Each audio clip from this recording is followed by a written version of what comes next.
오늘은 새싹반 5번째 강의 제5과 새 사람에게 주는 선물, 따라합시다. 새 사람에게 주는 선물.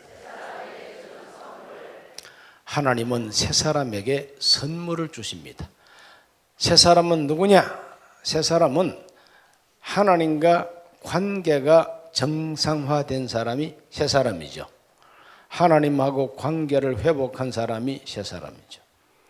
자, 하나님과 관계를 회복하게 되면 거듭나게 됩니다. 다시 태어나게 돼요. 영으로 다시 태어나서 새 사람이 됩니다. 그 사람은 새 생명을 가지게 됩니다. 새 생명을 가진 이 새 사람은 자라게 됩니다. 생명 있는 것은 자라게 돼 있어요. 생명 없는 것은 자라지 않습니다. 생명 있는 것은 자랍니다. 자란 사람, 이 자라면은 정체성을 가지게 돼요. 나는 하나님의 자녀다. 나는 왕같은 제사장이다. 나는 하나님이 귀하게 여기는 하나님의 사람이다. 이런 정체성을 확립하게 됩니다. 그 자기 정체성을 가지고 성장된 이 사람에게는 하나님께서 큰 선물을 내려주세요. 그런 선물을 다 받으셨는데 내가 받은 선물이 무엇인가 정확하게 우리가 공부하지 않았을 뿐입니다. 오늘은 그 공부를 하려고 합니다. 거듭난 새 사람에게 주시는 하나님의 선물은 무엇이냐? 제일 첫 번째 가장 큰 선물은 우리 죄를 다 용서해 주시는 하나님의 선물입니다. 죄 사함이라고 표현할 수가 있고 그 죄 사함을 우리 또 다른 말로 용서하심, 용서해 주시는 하나님이 우리의 모든 죄와 허물을 다 용서해 주시는 그 은혜가 최고의 선물입니다. 그 설명 부분을 교환을 보고 설명 부분을 다 같이 읽어봅니다. 시작. 하나님과 인간의 관계를 잘 보여주는 예수님의 탕자 비유에서 탕자가 아버지로부터 받은 선물 중에 최고의 선물은 아버지의 환영이었습니다.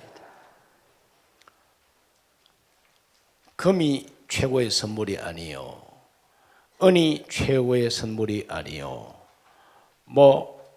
좋은 세상에 좋은 선물 많습니다. 그런데 그 어떤 선물보다도 탕자가 받은 선물 중에 최고의 선물은 아버지가 나를 용서하고 나를 다시 아들로 받아주셨다는 것이 최고의 선물이에요.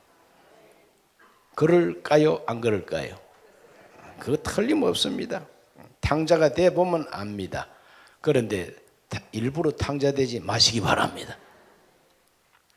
거기에 해당하는 성경 구절을 한번 읽어보겠습니다. 누가복음 15장 20절로 24절을 다 같이 또렷하게 읽습니다.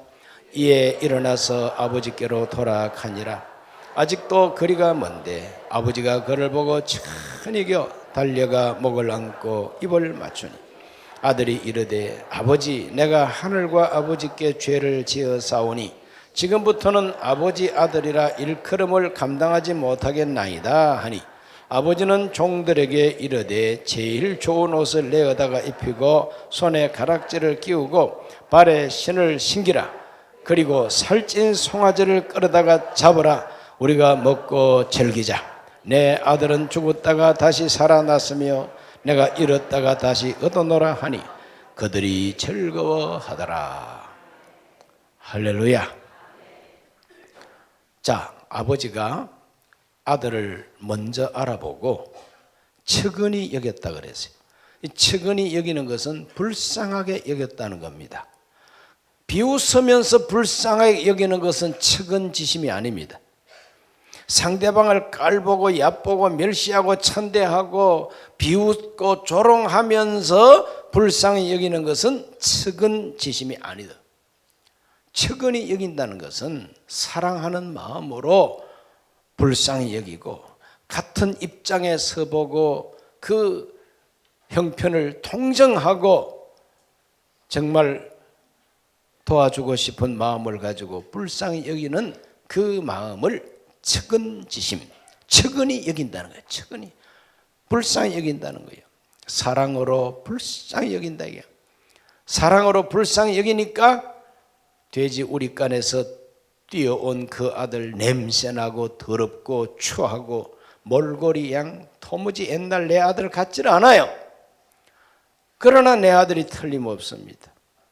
아직까지 깨끗하게 씻지도 않았지만, 아직까지 목욕탕에도 안 갔다 왔지만, 아버지는 아들이 돌아온 것 때문에 뛰쳐나가서 얼싸안고 입을 맞추고 환영을 했다고 이 성경이 말합니다. 이것이 돌아온 탕자 아들에게 최고의 선물이라는 거죠. 여러분 상상을 해보십시오. 입장을 바꿔놓고 내가 아버지를 찾아가는데 아버지가 나를 딱 보자마자 화를 벌컥 내면서 야 이놈아 어디 갔다가 왔느냐, 너 나갈 때 얼마 갖고 나갔어, 동전 한 푼이라도 남겨왔냐, 이리 와봐. 호주머니 검사하고 한 푼도 없이 빈 털터리가 돼가 돌아왔으면 양 종들을 불러가지고 죽을 만큼 두들겨 패, 광에다가 가둬도. 그것이 아버지가 아닙니다. 그랬다면 이 탕자가요 이럴 줄 알았으면 안 돌아왔을 텐데 차라리 돼지우리간에서 돼지하고 사는 게 낫지. 아버지 집에 와가지고 몽둥이 찜질하고 창고에 갇혀가지고 여기서 굶어 죽을 줄 알았다면 내가 안 돌아왔지, 그랬을 겁니다. 그러나 그 아버지는 그런 아버지가 아니에요. 돈을 얼마를 탕진했는가 그거 아무 상관없어요. 그냥 아들이 돌아온 것 자체가 너무 감사하고 기쁘고 즐거워서 그 아들을 얼싸안고 입을 맞추고 환영을 했다 그랬어요. 그 아버지가 불쌍히 여기고 아버지가 환영을 하는 그 마음 속에는 이미 그 아들을 용서했습니다. 그날 그 시간에 용서한 게 아니에요. 벌써 용서하고 기다렸었던 그 아버지라 이 말이죠. 이것이 바로 하나님이다요. 우리 예수님이 비유로 가르쳐 주신 하나님 아버지는 우리를 죄 지은 대로 따지고 재판하고 심판하고 그걸 계산하고 그런 하나님이 아니라는 거예요. 통째로 용서하시고 돌아보지도 아니하시고 따져보지도 아니하시고 회개하고 돌아온 옷 자체가 너무너무 마음에 드신 거예요. 그래서 환영을 해 주셨다. 이걸 가리켜서 용서, 죄 사함이라 그럽니다. 얼마나 감사합니까? 그럼 아버지가 그와 같은 죄 사함과 용서를 주시기까지 아버지가 희생한 게 얼마나 큽니까? 아들이 재산 가지고 나간 것도 희생이고 손해봤죠. 다 탕진해 버렸죠. 다 탕진. 그리고 그 아들 돌아올 때까지 얼마나 마음고생 많이 했어요. 이게 다 아버지가 희생한 겁니다. 그런 것을 다 계산하지 아니하시고 돌아온 사실 하나만 가져가라도 아버지는 환영을 하고 영접해 주었으니 그걸 가리켜서 용서라 그럽니다. 할렐루야. 오늘 우리 하나님 아버지 저와 여러분 한 사람 한 사람을 그렇게 맞이해 주셨다고 하는 걸 믿으시기를 바랍니다. 놀라운 은혜입니다. 그것은 탕자의 모든 죄와 허물을 용서해 주는 아버지의 큰 사랑과 은혜, 그 아버지의 사랑은 하나님의 사랑을 의미하고 있습니다. 요한복음 3장 16절 하나님이 세상을 이처럼 사랑하사 독생자를 주셨으니 이는 누구든지 저를 믿는 자마다 멸망하지 않고 영생을 얻게 하려 하심이라. 하나님은 사랑이십니다. 독생자 예수 그리스도에게 우리의 허물과 죄를 다 책임지우시고 회개하고 돌아오는 우리에게는 넓은 사랑으로 다 용서하시는 것이 하나님의 선물이다 이 말이죠. 엄청난 선물. 이 선물 받는 사람은 공짜로 받는 것 같지만 선물 준비한 사람은 이 선물 준비하기 위해서 희생을 지불했어요. 우리 하나님이 저와 여러분을 용서하기 위하여 지불한 희생이 얼마나 큽니까? 사람으로 세상 찾아오셔서 정말 무지막지한 매를 맞고 십자가에서 못 박혀 죽고 조롱과 희롱을 당하시고 모욕을 당하시고 그래서 장사 지낸 바까지 된 겁니다. 하나님이 이 세상 찾아오셔서 목숨을 바쳐 죽음으로 우리의 죄를 속량하고 대속하고 회개하고 믿고 돌아오는 우리에게는 값없이 용서해 주시는 것이죠. 죄를 사해 주시는 것입니다. 그러므로 죄 사함은 큰 희생이 따르는 것이죠. 하나님 아버지는 독생자 예수님을 우리 죄를 위한 속죄물로 삼으시고 회개와 믿음으로 예수님을 그리스도로 영접하는 사람을 거듭나게 하시고 죄 사함의 선물을 주십니다. 에베소 1장 7절을 다 같이 읽어볼까요? 우리는 그리스도 안에서 그의 은혜의 풍성함을 따라 그의 피로 말미암아 속량 곧 죄 사함을 받아나니라.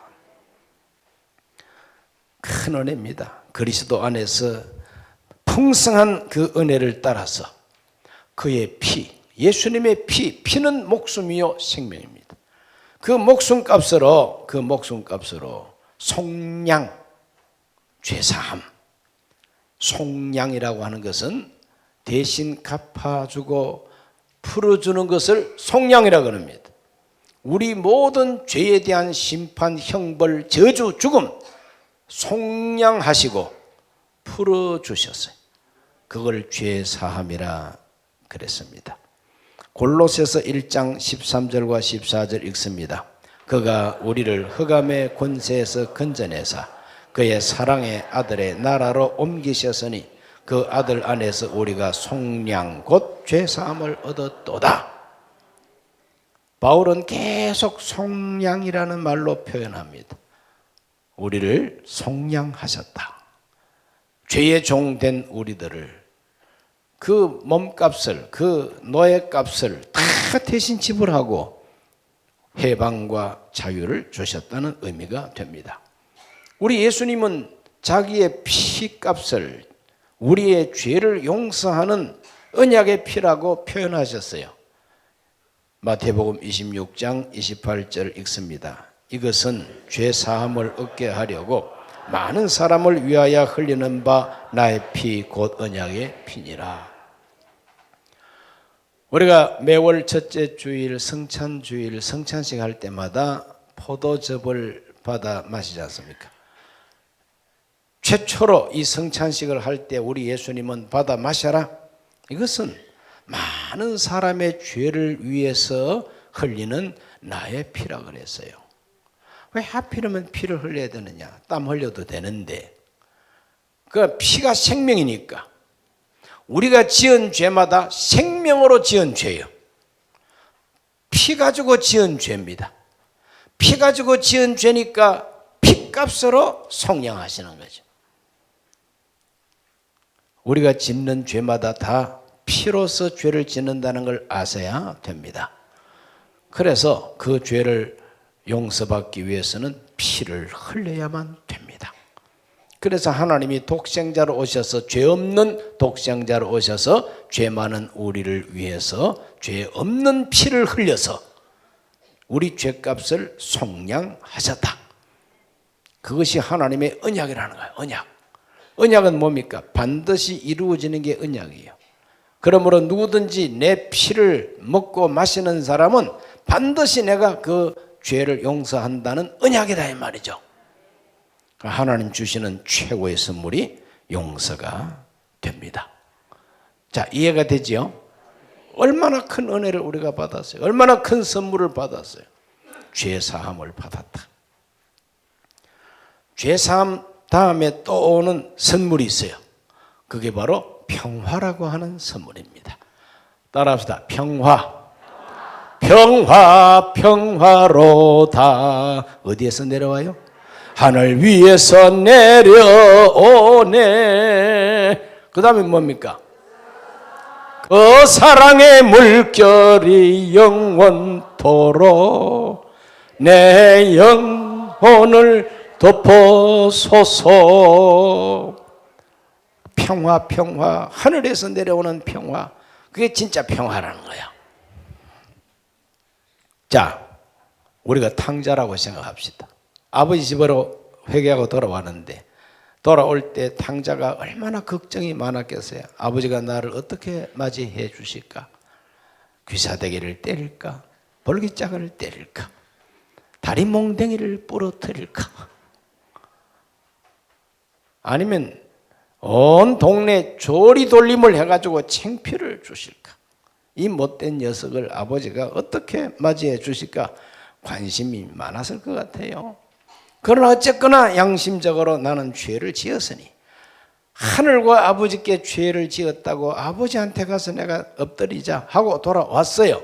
왔더니 뜻밖의 아버지가 용서하고 얼싸안고, 탕자가 아버지를 반가워하는 것보다 아버지가 돌아온 아들을 반가워하는 기쁨이 훨씬 더 컸어요.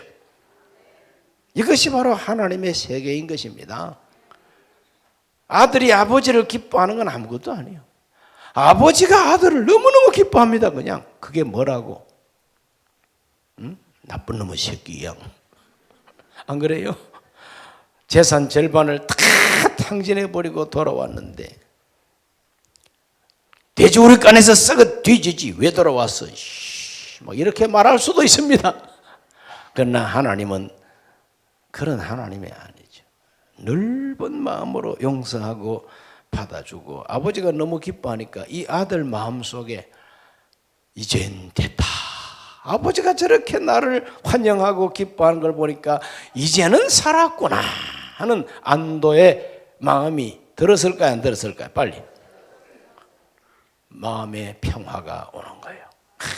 불안할 거 없구나, 맞아 죽을까 봐 염려할 거 없구나. 아버지가 날 불러가지고 야, 너 탕진한 돈이 얼만데 너 죽을 때까지 종 노릇해 이 새끼야. 그런 아버지도 아니에요. 모든 것이 다 탕감된 거예요. 통째로 탕감이 된 겁니다. 마음의 평화가 오는 거예요. 그게 진짜 평화인 것입니다. 불안한 평화, 그 평화 아니에요. 그렇죠? 불안한 평화는 이미 평화가 아니에요.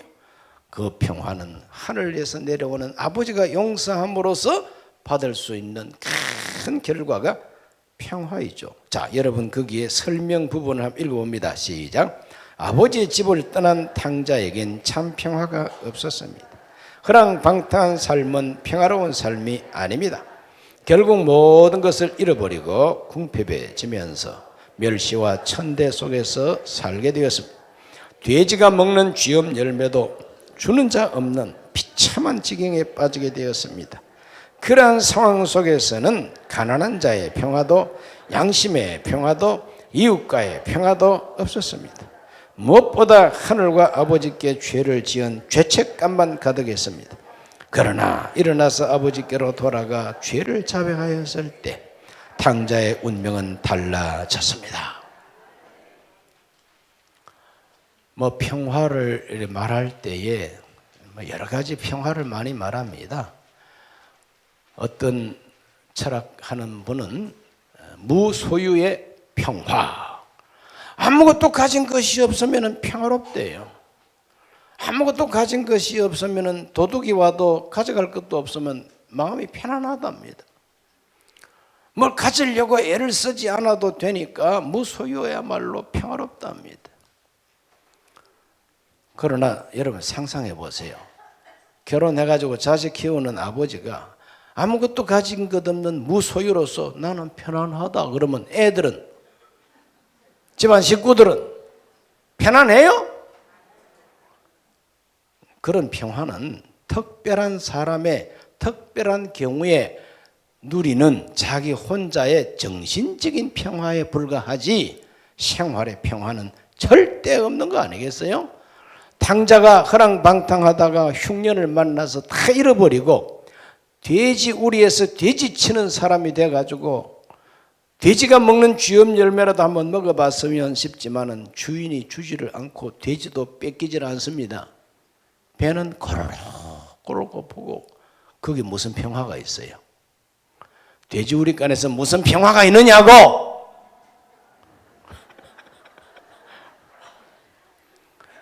평화 없어요. 어떤 사람은 양심의 평화를 말합니다. 양심의 평화. 어떤 사람은 이웃과의 평화를 말합니다. 그럼 돼지우리간에서 돼지가 먹는 쥐염 열매도 못 먹고 눈이 퀭 들어가고 배가 고파서 허리가 굽어져 가지고 한 푼 줍쇼 하는 이 사람하고 그 이웃이 평화롭게 지낼 수 있어요? 없어요. 누가 그 사람을 보고 너하고 나하고 우리 다 같은 인간으로서 평화롭게 살자고 찾아오는 사람이 어디 있어요? 멸시를 당하고 천대를 받고, 야, 저 자식 어떻게 하다가 저 돼지우리간에 들어갔을까? 얼마 전에 디스코텍 가가지고 하늘을 찔러대던 인간 아니에요 저거? 그 사람하고 평화롭게 지낼 사람 누가 있어요? 멸시와 천대 조롱만 남아있을 뿐이에요. 이웃과의 평화 없습니다. 양심의 평화는 더더욱 없죠. 왜? 하늘과 아버지께 죄 지은 게 양심에서 막 계속 떠오르는데 무슨 평화가 있어요? 그러니까 하나님하고 떨어진 인생은 평화가 없다는 결론이에요. 예? 하나님 아버지 집을 떠난 인간에게는 평화가 없어요. 평화가 없어요. 그 언제 평화가 있느냐?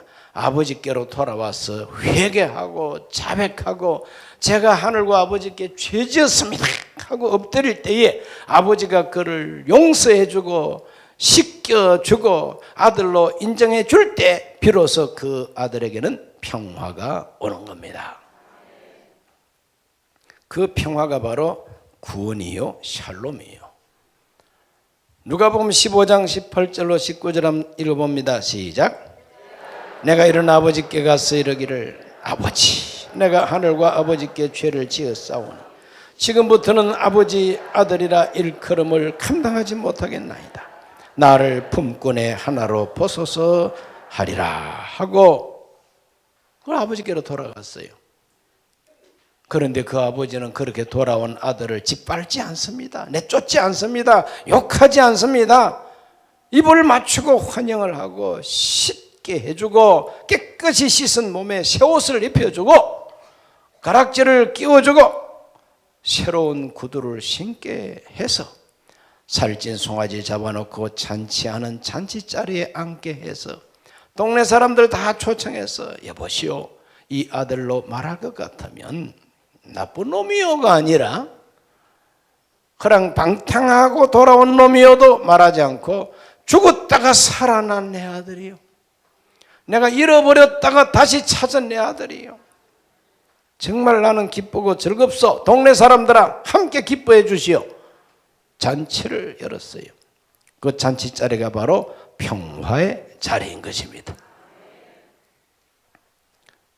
오늘 우리들은 하나님께서 이런 평화를 주신다는 것을 알아야 됩니다.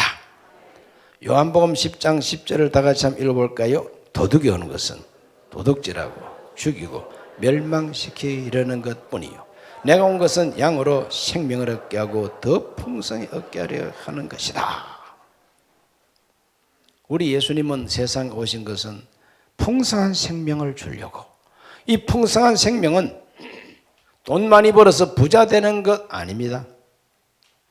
이 풍성한 생명은 하나님과 바른 관계를 맺고 하나님 용서를 받고 누릴 수 있는 기쁨과 자유와 하나님이 도와주심으로 세상을 이기면서 살 수 있는 그 진정한 승리, 이런 것들이 다 평화인 것입니다.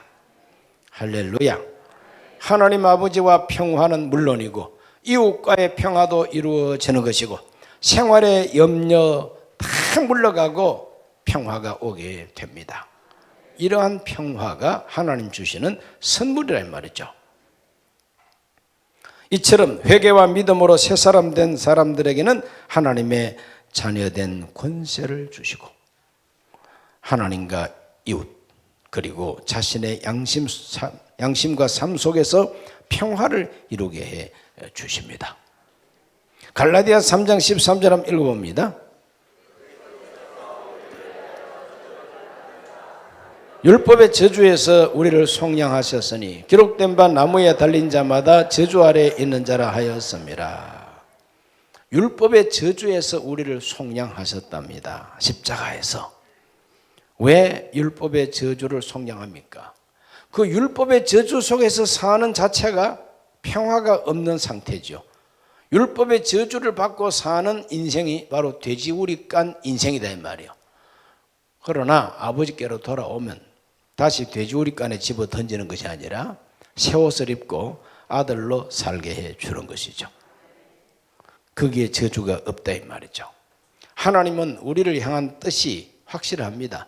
요한 3서 1장 2절에도 사랑하는 자여 네 영혼이 잘됨같이 네가 범사에 잘되고 강건하기를 내가 간구하노라. 하나님은 저와 여러분이 잘되고 건강하기를 원하십니다. 그게 하나님의 뜻이에요. 아버지의 마음입니다. 돌아온 이 탕자 아들 건강하고 잘되기를 바라는 게 아버지이시지, 네 죄를 네가 알렸다 하면서 잔치 끝났어 이제 잔치 끝났으니까 너 아무 머슴하고 저 자갈밭을 갈아엎어 날마다 채찍질하면서 부려먹는 아버지 아닙니다. 아들로 살게 합니다. 이것이 바로 하나님 아버지가 우리에게 주시는 큰 선물, 샬롬, 평화의 선물입니다. 예수님 믿고 하나님 주시는 평화를 얻으시기를 바랍니다. 세 번째로 주는 선물이 뭐냐? 새 힘을 주신다. 능력을 주신다 이 말이죠. 하나님은 새 힘을 주고 능력을 주셔요. 돌아온 탕자에게 그 아버지는 환경만 좋게 해주는 것이 아니라 그 마음 속에 아버지 아들로서 자존감을 회복하게 하고 자신감을 가지고 살게 해 줍니다. 우리가 하나님 앞에 돌아오면 하나님은 우리를 약한 채로 두지 아니하시고 우리를 강건하게 해 주십니다. 그 설명 부분, 첫 번째 설명 부분을 다 같이 읽어봅니다. 사람은 연약합니다. 쉽게 낙심하고 포기하게 됩니다. 일반적인 인생 여정 속에서도 피곤하고 곤비하며 넘어지고 쓰러질 수 있습니다. 이제 점 하나 찍은 것만 읽으면 돼요. 우리 일반적인 인생 여정에도 쓰러지고 넘어집니다. 피곤하고 곤비합니다. 인생살이가 만만치 않잖아요. 모든 인생은 다 곤비합니다. 넘어지고 쓰러질 수가 있습니다. 재벌들은 날마다 룰루랄라 하는 줄 압니까? 아닙니다. 얼마나 고민이 많고 얼마나 고생이 많고 얼마나 수고를 많이 하는지 몰라요. 그러므로 모든 인생은 피곤하고 곤비합니다. 두 번째 점 읽어볼까요? 영적인 신앙생활 속에도 그럴 수가 있습니다. 여러분, 우리 신앙생활도 그렇게 쉽지 않습니다. 예수님을 믿고 교회 다니면은 만사가 다 편안해질 줄로 생각하지 마세요. 그런 거 없어요. 편안하지 않습니다. 예수님을 믿고 영적으로 살려고 하면은 이 영적인 생활 속에도 우리를 괴롭히는 여러 가지 요소들이 많아가지고 피곤하고 곤비합니다. 세 번째 점, 그러나 새 사람에게는 새 힘을 주셔서 능히 이기게 하시고 곤비하지 아니하고 피곤하지 않게 해 주십니다. 하나님은 새 힘을 주십니다. 하나님을 향해서 앙망할 때 주시는 새 힘. 이사야 40장 30절로 31절을 읽습니다. 시작. 장정이라도 넘어지며 쓰러지되 오직 야훼를 앙망하는 자는 새 힘을 얻으리니 독수리가 날개치며 올라감과 될 것이요 다른 박질하여도 곤비하지 아니하겠고 걸어가도 피곤하지 아니하리로다. 아주 유명한 성경 구절입니다. 하나님은 자기 택한 백성 이스라엘 백성들이 비록 하나님께 매를 맞고 포로로 끌려가고 낙심했다 할지라도 하나님을 앙망하면, 하나님께 실망하지 않고 하나님께 소망을 두고 하나님께 앙망하면, 간절히 바라보고 기다리면 하나님은 새 힘을 주신다는 거예요. 하나님 주시는 새 힘은 독수리가 날개를 치며 올라가는 것 같은 새 힘이라 그랬어요. 그 새 힘을 얻게 되면 뛰어가도 걸어가도 피곤치 않고 고단치 않다 그랬어요. 그런 힘을 영적 힘, 새 힘 이렇게 말합니다. 그러므로 예수 그리스도를 영접하고 하나님께 앙망하는 사람은 하나님 주시는 새 힘을 주신다는 거죠. 그런 새 힘을 얻는 세계가 영적 세계입니다. 그러므로 그 새 힘을 경험하게 되시기를 주의 이름으로 축원합니다. 고린도후서 9장 8절 한번 읽어볼까요? 하나님이 능히 모든 은혜를 너희에게 넘치게 하시나니 이는 너희로 모든 일에 항상 모든 것이 넉넉하여 모든 착한 일을 넘치게 하게 하려 하심이라. 하나님은 저와 여러분이 착한 일을 넘치게 할 수 있는 힘을 주신다. 은혜를 넘치게 해주셔서 착한 일을 넘치게 하게 하신다. 그러므로 착한 일을 넘치게 하는 것이 영적으로 승리하는 길 아니겠습니까? 하나님은 그것을 가능하도록 새 힘을 주신다. 빌립보 4장 13절 읽어볼까요? 내게 능력 주시는 자 안에서 내가 모든 것을 할 수 있느니라. 마술사처럼 아주 기이한 일을 행할 수 있다는 게 아닙니다. 모든 것을 할 수 있다는 것은 마술사같이 모든 것을 아주 신기하게 이룰 수 있는 힘이 아니에요. 이것은 그 성경 앞뒤를 읽어보면 가난할 줄도 알고 부할 줄도 알고 어떤 경우에서든지 하나님의 뜻을 따라서 살 수 있는 힘, 바로 그것이 능력이라는 것이죠. 가난해도 비굴하지 않고 많이 가졌다 해서 교만하지 아니하고 언제나 하나님의 아들 딸로서 겸손하게 가난하면 가난한 대로 부요하면 부요한 대로 하나님께 영광을 돌리면서 살 수 있는 힘, 그것이 능력인데 능력 주시는 분이 계신다는 거예요. 예수 믿는 우리들을 하나님이 내버려두고 알아서 살아라 그런 하나님이 아니고 믿는 우리 곁에 오셔서 우리를 도와주시고 힘 주시는 하나님이시다. 이 세상 살기가 만만치 않고 영적 생활이 만만치 않지만 하나님 주시는 새 힘이 있다는 거예요. 그것이 큰 선물입니다. 그냥 여러분 다 새 힘 받아서 승리자가 되시기를 주의 이름으로 축원합니다. 거듭난 새 사람이라 해도 우리 스스로의 마음과 노력만 가지고는 하나님 뜻대로 살 수가 없다는 것이 앞서간 믿음의 위대한 사도들이 가르쳐주고 있는 진리입니다. 이거는 현실이에요. 이것이 바로 불편한 진실입니다. 요즘 불편한 진실이라는 말이 있잖아요. 믿는 우리에게 불편한 진실이 있어요. 거짓이 아니라 진실이 있어요. 그 진실이 뭐냐? 로마서 7장 22절로 24절 다 같이 한번 읽어볼까요? 내 속사람으로는 하나님의 법을 즐거워하되 내 지체 속에서 한 다른 법이 내 마음의 법과 싸워 내 지체 속에 있는 죄의 법으로 나를 사로잡는 것을 보는도다. 그 다음 부분은 오호라 나는 곤고한 사람이로다. 이 사망의 몸에서 누가 나를 건져내랴. 이것이 불편한 진실입니다. 어떤 진실? 불편한 진실. 참 불편하지만 참 부끄럽지만 그것이 사실이고 그거 진실이야. 뭐냐? 내 마음으로 아무리 하나님 법을 즐거워하고 성경 말씀을 달달 외우고 할지라도 그걸 행동으로 옮기려고 하니까 그게 안 된다 이 말이에요. 아니 내가 좋아하는 하나님 말씀인데 왜 내가 그걸 행할 수가 없을까요? 내 속에 다른 법이 하나 있다는 거예요. 내 속에 다른 법이 있다는 거예요. 내 지체 속에 다른 법이 하나 있다는 거예요. 나와 함께 살고 있는 이 죄악의 성품이 내 안에 있다는 거예요. 그것이 얼마나 센지 나를 사로잡는다는 거예요. 실험해가지고 이길 수가 없어요. 얼마나 센지. 그래서 오호라 나는 곤고한 사람이로다. 이 곤고하다는 것은 참 마음 고통스럽다는 거예요. 그래서 불편한 진실이라는 거죠.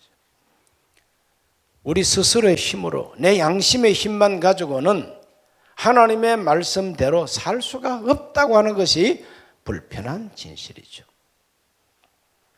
그러면 이 문제를 어떻게 해결할 수가 있느냐? 불편한 진실 가운데 앉아가지고 거짓되게 사는 것이 신앙생활이냐? 겉따르고 속따르게 사는 것이 신앙생활이냐? 아니다 이 말이에요. 이 불편한 진실을 솔직하게 하나님께 고백하고 하나님이여 어떻게 하든지 이 사망의 몸에서 나를 건져내 주옵소서. 그럴 때 하나님이 우리에게 또 한 번 큰 선물을 주시는데 그게 바로 새 힘이요 새 능력이라. 로마서 8장 1절로 2절 있습니다. 그러므로 이제 그리스도 예수 안에 있는 자에게는 결코 정죄함이 없나니 이는 그리스도 예수 안에 있는 생명의 성령의 법이 죄와 사망의 법에서 너를 해방하였습니다.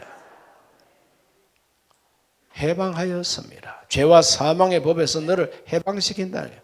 해방이 뭡니까? 억압에서 풀어주는 게 해방 아닙니까? 이 불편한 진실이라고 하는 이 사슬, 쇠사슬, 나를 얽어매고 있는 이 쇠사슬과 같은 이 불편한 진실을 끊고 해방시켜 주시는 법이 있는데 생명의 성령의 법이라 그랬어요. 예수님의 보혈만 있는 것이 아니고 우리 예수님이 주시는 성령의 법이 있다는 겁니다. 그게 큰 선물이요. 그 성령의 법이 바로 성령의 능력입니다. 능력으로 이 불편한 진실의 사슬을 끊어주는 거죠. 로마서 8장 4절 읽어볼까요? 4절 시작. 육신을 따르지 않고 그 영을 따라 행하는 우리에게 율법의 요구가 이루어지게 하려 하심이니라. 율법의 요구를 내 스스로의 힘으로는 이룰 수 없고 나는 사로잡힐 수밖에 없지만 생명의 성령의 법이 죄와 사망의 법에서 우리를 해방시키고 우리가 거룩한 성령을 따라서 살면은 성령의 능력이 하나님이 요구하는 법대로 살게 해 주신다는 거예요. 살 수 있는 힘을 주신다는 거예요. 그걸 가리켜서 능력이라 새 힘이라 그럽니다. 오늘 우리 모두는 이 성령의 능력, 생명의 성령의 법, 바로 그 능력에 의해서 하나님이 요구하는 법을 이룰 수 있어야 승리하는 신앙생활이에요. 성숙한 신앙생활이에요. 그러므로 하나님 주시는 새 힘이 있다는 걸 믿으시기 바랍니다. 새 힘이 있다는 걸 믿으시기 바랍니다. 하나님이 연약한 나한테만 신앙생활을 맡기지 아니하시고 하나님이 새 힘을 주신다고 하는 걸 믿으시기 바랍니다. 이제 네 번째, 하나님 주시는 큰 선물이 뭐냐? 그건 새로운 목적이라는 것이죠. 자, 점 두 번째까지 읽습니다. 시작. 하나님 없는 인생은 떠도는 배와 같습니다. 집을 나간 탕자의 인생에는 허랑방탕이 최고의 목적이었습니다. 그 다음 세 번째, 그러나 하나님을 아버지로 모신 세 사람들은 인생의 근본 진리를 알게 됩니다. 아버지를 떠난 탕자의 그 인생 목적은 뭡니까? 먹고 즐기자입니다. 허랑방탕이에요. 허랑방탕. 이 허랑방탕이 하나님 떠난 인생의 목적이에요. 허랑방탕하는 게 그렇게 좋은가 봐요. 허랑방탕하는 거. 허랑방탕하는 것을 행복으로 생각하고 허랑방탕할 수 있는 것을 능력이라 생각하고 허랑방탕하고 즐기는 것이 최고라고 생각한다면 그게 바로 쾌락주의죠. 방탕한 것이 바로 쾌락주의 아니겠습니까? 즐기자, 먹고 마시고 즐기자, 이것이 바로 하나님 떠난 인생의 목적이에요. 인생의 목적입니다. 그렇게 살아가는 사람들은 아무리 부자고 아무리 공부 많이 하고 아무리 인물이 잘나서도 대화를 해보면은 인생이 바로 거기에 멈추어 있음을 발견하게 됩니다. 아무리 괜찮은 집안 출신이라도 그런 청년들하고 교제를 하고 선보러 나가면 당장 호텔부터 가자 그런답니다. 허랑방탕이 목적이니까요. 이게 바로 탕자의 인생입니다. 허랑방탕입니다. 그런 사람은 떠도는 배와 같아요. 가야 할 거룩한 목적지가 없습니다. 이리 갈까 저리 갈까 차라리 돌아갈까. 아주 표현이 아주 묘하게 딱 들어맞네. 이리 갈까 저리 갈까 차라리 돌아갈까. 돛대도 아니 달고 삿대도 없이 가기만 잘 가요. 그렇게 가면 어디로 가는데? 몰라. 어디로 가는지 몰라. 그냥 가는 거예요. 우리 인생이 다 그렇지 않습니까? 인생은 나그네 길이라고 노래를 합니다. 어디서 왔다가 어디로 가는지 알 수가 없어요. 구름이 흘러가듯이 강물이 흘러가듯이 그냥 흘러간대요. 그러니까 그 노래 멜로디 자체가 아주 허무합니다. 그냥 명랑한 목소리로 하수생 부르면 맛이 없어. 그러나 방금 죽을 사람처럼 목소리를 깔아가지고 안개 낀 부산항처럼 노래를 하면 그 노래 맛이 살아나는데, 제가 옛날에 그 노래 많이 불렀거든요. 예수님도 안 믿고 그 노래 부르면은 콩 내신세 같고, 그래서 소주 한 병 딱 까고 돼지갈비 착 먹고 아스팔트를 걸으면은 아스팔트가 파도를 쳐요. 나는 바로 걷는다는데 양 비실거리고, 여러분의 담임 목사도 그럴 때가 있었습니다. 고등학교 2학년 때까지. 아니 까까머리 고등학생이 벌써 소주 까먹고 비실 했어요. 하루에 담배 한 3갑이 피우고, 담배는요 아침에 일어나서 화장실 가서 피우는 게 제일 맛이 좋았어요.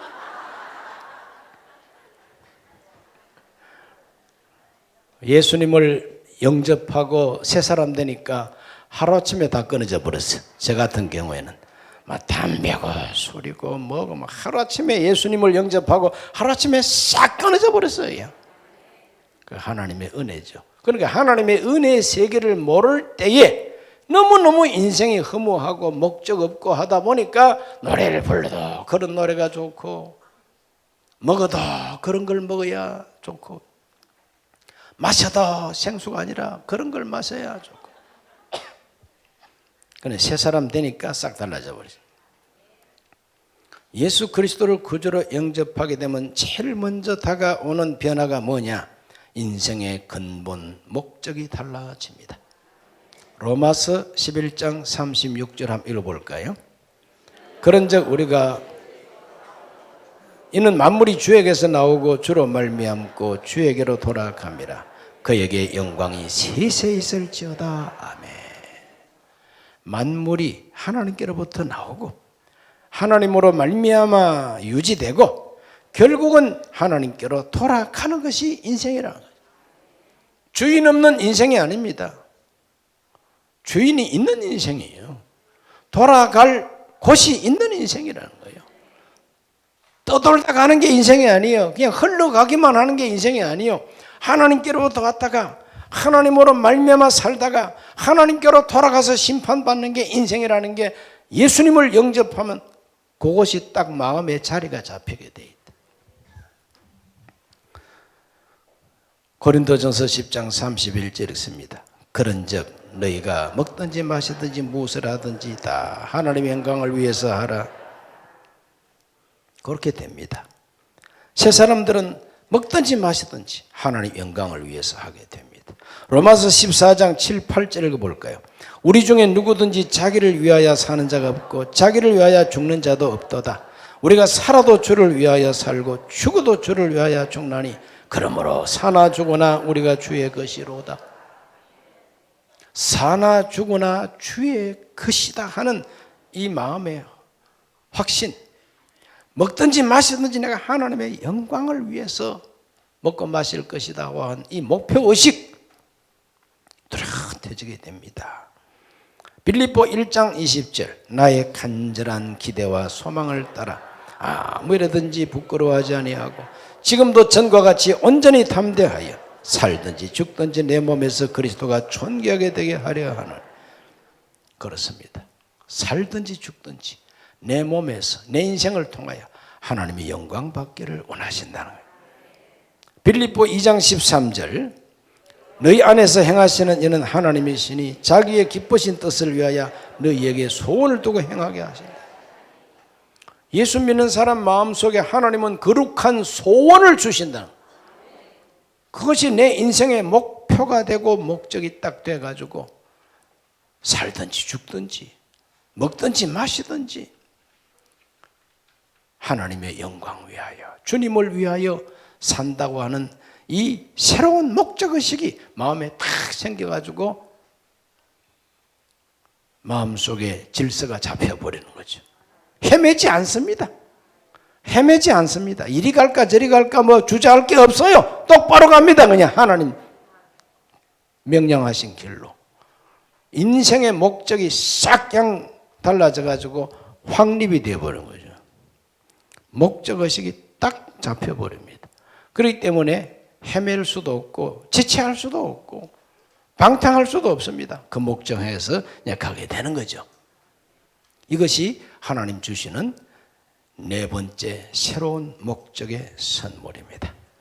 그 십자가 표시 한번 읽어볼까요? 마지막 하나님은 인생과 온 세상의 핵심 질서입니다.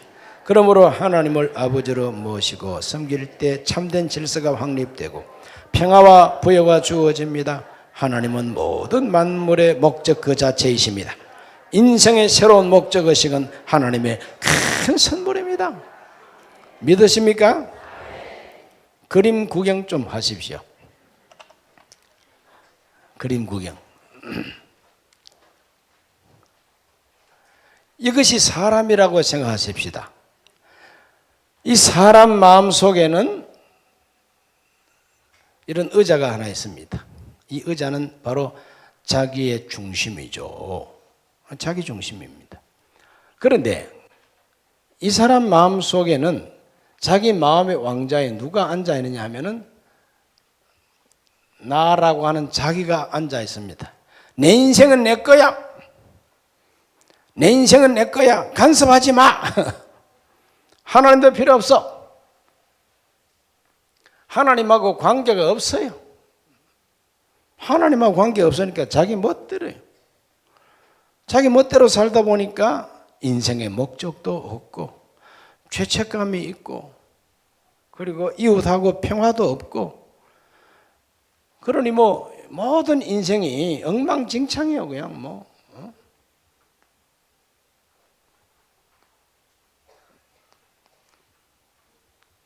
무질서한 거예요. 무질서예요. 다 그냥 무질서 깨지는 생. 이게 바로 돼지 우리간이요. 돼지 우리간이요. 자기 나름대로 여기가 뭐 평화가 있다고? 여기 무슨 평화가 있어요? 여기는 양심의 평화도 없고 생활의 평화도 없고 이웃하고 평화도 없습니다. 깨지는 인생이에요. 이게 이제 불신자의 인생이에요. 자연인의 인생이에요. 인생은 나그네 길 모르고요. 그러나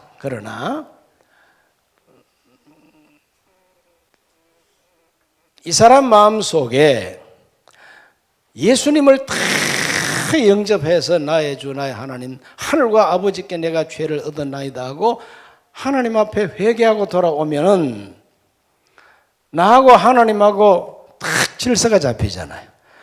이 중심에 주님을 딱 모시고 나는 그 밑에서 회개하고 내가 아버지께로 왔사오니 나를 받아주소서 회개하고 돌아오니까 아버지가 선물을 주시는데 기가 막힌 선물들을 주시잖아요. 용서라고 하는 선물을 주죠. 용서해 주십니다. 평화라고 하는 선물을 주시죠. 능력이라는 선물을 주시죠.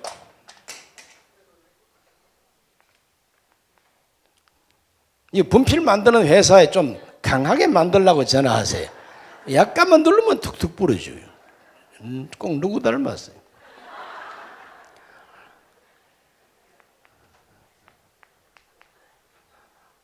이렇게 주십니다. 그러다 보니까 만사가 질서가 탁 잡히는 거예요. 여기 뭐 하나님이 기뻐하지 않는 거 이런 거 다 내쫓아 버립니다. 다 내쫓아 버려요. 하나님 원래 주신 양심이라는 거 이런 것이 살고 해서 하나님하고 관계가 탁 바르니까 주님 뜻대로 살기로 했네 이렇게 되는 거예요. 나는 주님을 바라보고 주님 주시는 이 큰 선물을 받고 살다 보니까 만사가 질서가 딱 잡힌 바로 이 사람이 크리스찬이에요. 새 사람이에요. 이렇게 살게 되시기를 주의 이름으로 축원합니다.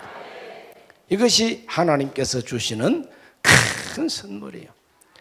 우리 교회 처음 나오신 분들 이 마지막 5번째 오늘 이 강의를 듣고 나는 이 왼쪽에 있는 이 사람이냐 저쪽에 있는 크리스찬이냐 자기 자신을 한번 생각해 보시기를 바랍니다. 하나님 내쫓아버리고 자기가 왕 노릇하는 인생이 아니라 예수님을 내 마음의 왕으로 모시고 나는 그 아래에서 순종하면서 살아가는 이런 인생의 그림을 이렇게 표현할 수가 있다는 것입니다. 기도하겠습니다. 하나님 아버지, 오늘 주님 앞에 나와 기도하는 우리 모든 성도들에게 하나님 은혜를 더하여 주옵소서.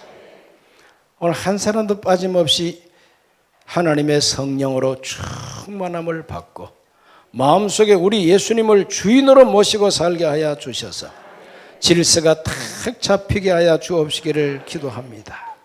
한 사람 한 사람 마음속에 주님께서 임재하여 주시옵소서. 평화를 주시옵소서. 죄사함을 주시옵소서. 인생의 목적을 주시고 새 힘을 주셔서 능히 세상을 이기며 살게 해 주옵소서. 예수님 이름으로 기도하옵나이다. 아멘.